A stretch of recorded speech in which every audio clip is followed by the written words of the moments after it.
Have you ever felt your entire future vanish in a blink? One conversation, one sentence, and suddenly, everything you dreamed of is gone. I'll never forget the way she looked at me that day. Her eyes no longer held the warmth I once knew, only a distant sadness, a quiet apology. She said she needed space, but deep down, I realized I had been losing her long before those words were ever spoken. As she walked away, it felt like the world tilted, like the very air around me became too heavy to breathe. I kept asking myself, why? Why let myself love someone who would only become a fading memory?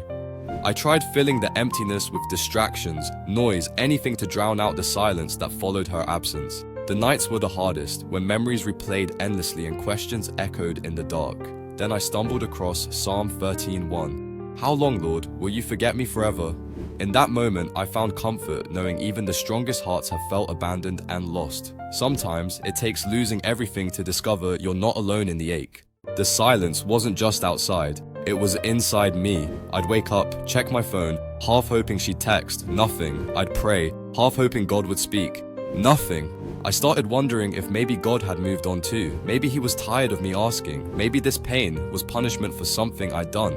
But then I remembered Job, the man who lost everything, his wealth, his family, his health, yet somehow still whispered, though he slay me, yet will I trust him. I wasn't there yet. I couldn't say those words honestly, but deep down, something in me wanted to believe that silence didn't mean abandonment. It meant something was being written that I couldn't see. Days blurred together. I'd go to work, smile when people spoke, but inside I was empty. Worship songs felt hollow. Scripture felt flat. One night, I sat in my car and just cried. Not the kind of crying that fixes anything, the kind that just empties you. And in that stillness, a verse came to mind. Be still and know that I am God. Psalm 46:10. I hated that verse at first because be still felt like doing nothing. But maybe that's what faith really is. Trusting when you have no proof, no feeling, no answers. That night, I didn't get a miracle, but I did get peace. Not a loud kind, just a whisper that said, you're not done yet. I used to think Job's story was just about patience, the man who lost everything and never complained. But when you read it closely, you realize he did complain. He cried, he questioned, he said, I cry out to you, God, but you do not answer. Job 30:20. That verse hit me hard because that was me, crying out, waiting, hearing nothing. But the strange thing about Job is this. Even when he felt abandoned, he didn't walk away, he stayed. He wrestled with God, but he stayed. So I made a decision. If Job could keep praying in ashes, I could keep believing in heartbreak. If faith means holding on when it hurts, then I wasn't done yet. And maybe, just maybe, silence wasn't punishment. Maybe it was an invitation to trust. There were mornings I'd open my Bible, stare at the page, and feel nothing. Worship would play, but the words felt like echoes, beautiful, but far away. I started thinking maybe God had moved on from me. Maybe I wasn't strong enough, spiritual enough, worthy enough. But then I remembered David, the man after God's own heart, writing, why are you so far from saving me? My God, I cry by day, but you do not answer. Psalm 22:1. Even David felt it. Even Jesus on the cross whispered the same words, and that realization changed something in me. God's distance wasn't rejection, it was refinement.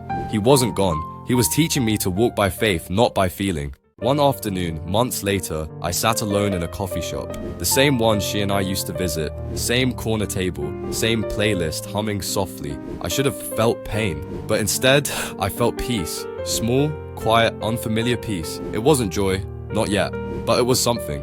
A flicker, like a candle barely lit in a dark room, and I realized maybe faith isn't about feeling strong. Maybe it's about staying lit when everything else goes dark.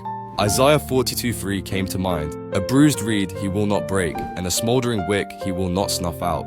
That verse became my heartbeat. Even when I was weak, he wasn't finished. Even when I couldn't see him, he still saw me. Waiting is the hardest part. Not the heartbreak, not even the silence, but the waiting. Weeks turned to months. Life kept moving, but I felt stuck somewhere between what was and what could have been. Friends said, you'll move on. I smiled, nodded, but inside I whispered, you don't understand. It wasn't just her I lost, it was the part of me that believed everything would work out. Some nights I'd stare at the ceiling and whisper, God, if you're still writing my story, can you please turn the page? But nothing changed, at least not around me. Instead, something began shifting inside me. I began to see that the waiting wasn't a pause, it was a process. Every unanswered prayer, every lonely night was chiseling away at my pride, my need for control. Isaiah 40:31 says, Those who wait on the Lord shall renew their strength.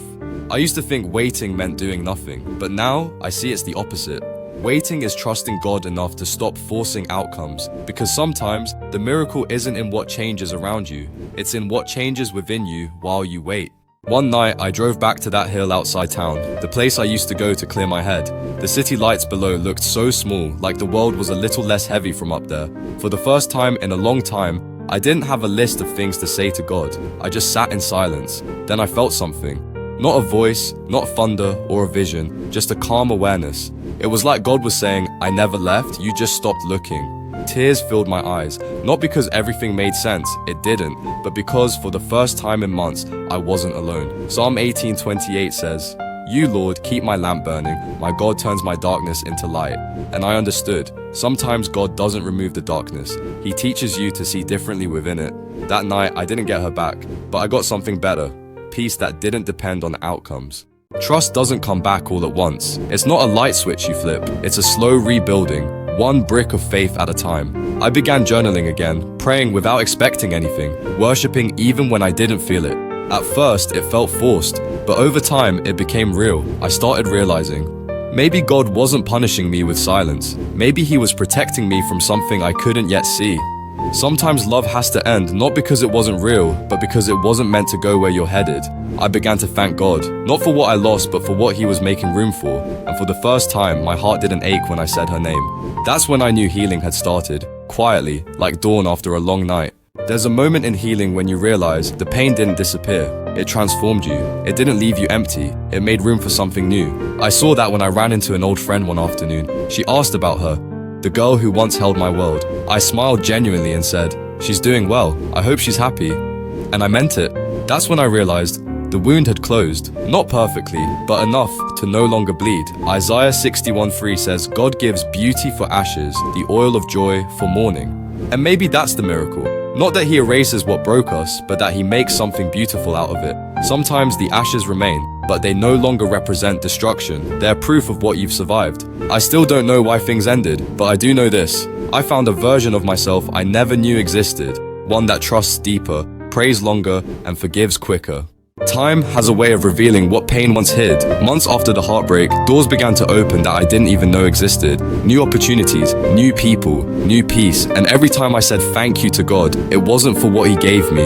It was for what He taught me when He took something away. Joel 2:25 says, I will restore to you the years the locusts have eaten.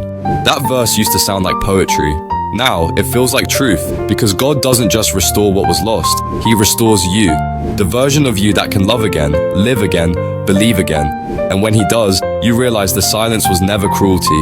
It was grace, shaping you, strengthening you, preparing you. If I could go back and talk to that broken version of myself, the one lying awake wondering why God was so quiet, I'd say this. Hold on, the silence isn't the end. It's the soil where your faith grows. You won't always feel Him. You won't always see what He's doing. But one day you'll look back and say, He was there all along. We all walk through seasons when heaven feels closed. But even when you hear nothing, God is still speaking. Through peace, through time, through the quiet rebuilding of your heart. So if you're there right now, don't give up. The pain isn't permanent. The silence isn't forever. God is working. Even when He's quiet, and when He's done, you won't just survive, you'll be renewed. If this story spoke to your heart, if you've ever walked through a silent season and wondered where God was, remember this. Faith doesn't mean having all the answers. It means trusting the one who does. Like this video if it gave you hope. Share it with someone who's hurting. Subscribe to Faith in Every Step, where we remind the world that even in silence, God still speaks.